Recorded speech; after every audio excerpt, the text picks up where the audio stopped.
every single one of us, to some degree, is an empty vessel. We're all programmed.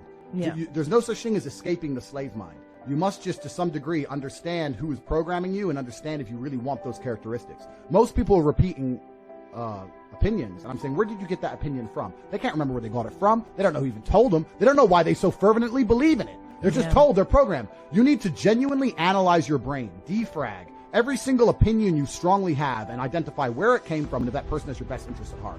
And what they're trying to do, especially with young men, is program them, because we're all empty vessels. And what you have to do as an adult, as a parent, is to program your child stronger than all of society. It's not an easy job, because all of society, from the YouTube videos to the TV shows to the school, every single thing is trying to program them in one direction. You have to combat that.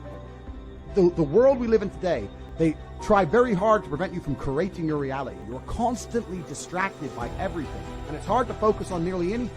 And they do that on purpose. For you to go stand out in the rain and protest, that takes focus. They want you distracted. They want arguments in the household. They want blacks to hate the whites, Republicans to hate Democrats. They want us all arguing with each other, for all of us to hate our neighbor, and us all to be so distracted and selfish and self-absorbed that we can't think beyond ourselves. That's what they're trying to do to us, and it's absolutely and utterly work. That's a psyop from the New World Order. They're deliberately trying to turn women against men. They have to divide the peasants. That's the only way the elites can retain control. They turn the blacks against the whites, the Democrats against the Republicans, the women against the men. It's all a psyop, and they do it purposefully. Listen, a revolution is nothing more than men standing in one place and saying this shit has to change. The reason there's no revolution, despite the absolute tyranny we experience here in the Western world, is because most men aren't allowed out the house because their wife will get mad at them. You have to be home at 10 o'clock. Come home. You're not allowed out. But my point is, you're not going to feel like a king or feel brave enough to go and rebel against a new world order if you don't even feel in charge of your own house. If you're not a king in your own house, then how are you a king anywhere else, right? And the law is set up in a way in the Western world. The law is set up in a way in the Western world where men have absolutely zero power. Most men are clinically depressed, working jobs they hate, in sexless marriages, and they know they can't leave because they lose the house, they lose the kids, and they lose everything else. So they don't have time to be concerned with anything that's actually happening in the world. They keep us divided and distracted, and empowering females is the easiest way to weaken the will of men. What happened when the Romans conquered the Greeks? The first thing they did was kill all the fighting age males. And we live in a world now where they are deliberately killing the fighting age males, or killing the spirit, the warrior spirit inside of men, and they're doing that by motivating females and empowering them to the point where they're going to sit there and go, you know what, I'm a feminist, you can't tell me what to do. I'm allowed to go out with my friends, he's just my friend. I'm allowed to sleep at his house, drink vodka. And the second thing, it's part of the psyop. They're masculine. In the Western world, they're trying to turn females masculine. It's not an accident. None of this is an accident. All of this is done very, very purposefully.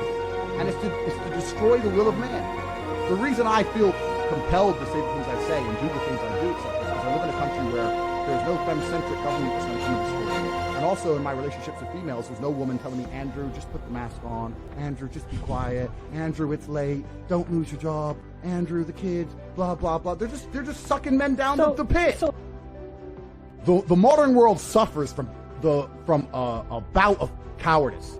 It's not that he doesn't know. Yeah. It's that if he pretends it isn't there, it's ostrich shit. Yeah. I'm just going to hide. I don't know what to do, so I want to hide from it. It can't possibly be true. No, they can't possibly have lied about that. Oh, no, it's all cowardice, right? Yeah. Because you're a coward. Because when you accept the realities, now you need to do something. You're implored to act. Yeah. They don't want that. So we're suffering from a massive pandemic of cowardice. That's the only pandemic in the world today. If you're a man with any level of testosterone level, and you've been witnessing what's been happening in the world in the last 2 years, I struggle to sleep at night. Like, literally, what's happening is fucking crazy, and I'm struggling to sleep. And I'm an individual with $50 million who can hide and disappear. If I was Joe Schmo, I'd be scared. You're out here, they're lying to you about the inflation rate. You're not getting a pay rise. Like, what? Where's your panic? Yeah. People are not panicking. They lack perspicacity. I use this analogy a lot. Maybe I overuse it, but you need to find a way, to some degree, to escape the matrix. I've literally escaped the matrix in nearly every form. So any form of oppression no longer applies to me. I can't be canceled. I can say what I want. My finances are secure. I've escaped the matrix. And when I talk about the matrix, it primarily applies to men because men are the backbone of the slave force. We always have been and always will be. And unfortunately now, if you're a law-abiding man inside the matrix, your future and the life that is laid out for you is nothing but depressing. You're going to go to school, you're going to get in debt, you're going to get a job, you're going to get a wife, divorce is coming, you're going to lose the house eventually, your job's shit, inflation's outpacing your wages, you're going to work, no one's going to appreciate it, now you're old and you're isolated. That is the matrix for 99% of men, and you need to find a way to escape it. And I guess I was kind of fortunate from a young age that I always knew that the matrix was coming and that the system is designed to oppress. The people who make the rules do not make the rules for the benefit of us. They make the rules for the benefit of the people who make the rules. And I knew that. And I think every person intrinsically knows that. Like if it's 4 a.m. and you're sitting in a gas station and a Lambo pulls up, you're probably thinking drug dealer or criminal. You're not thinking, oh, he definitely went to school.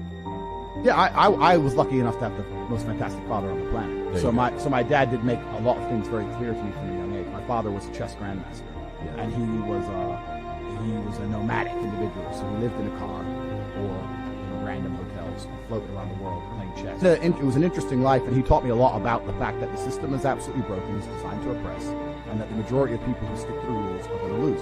I don't want to sit here on a podcast that goes out to this many people and encourage anyone to break the law in any form. Of course. But the idea of the law-abiding citizen has been decimated in real time. In the last 3 years ago, you could stand there and proudly say, I'm a law-abiding citizen. The last 2 years, if they have not taught you that being a law-abiding citizen is going to turn you nothing, then you're an idiot. You can no longer obey the law. And I'm not saying you have to break the law, but you need to find a way to do what the elites do, which is bend the law. Yeah. You can no longer sit there and go, I'm just going to follow the rules and it's going to be okay. No, it isn't. And if you're a man, it's your job to find a way to not be sticking to those rules enough to escape the matrix and become free. Because what's actually most crazy about this period of history is that it's actually the easiest time in human history to become rich. And the reason for that is because there's so many people inside the matrix being destroyed. Money has to go somewhere.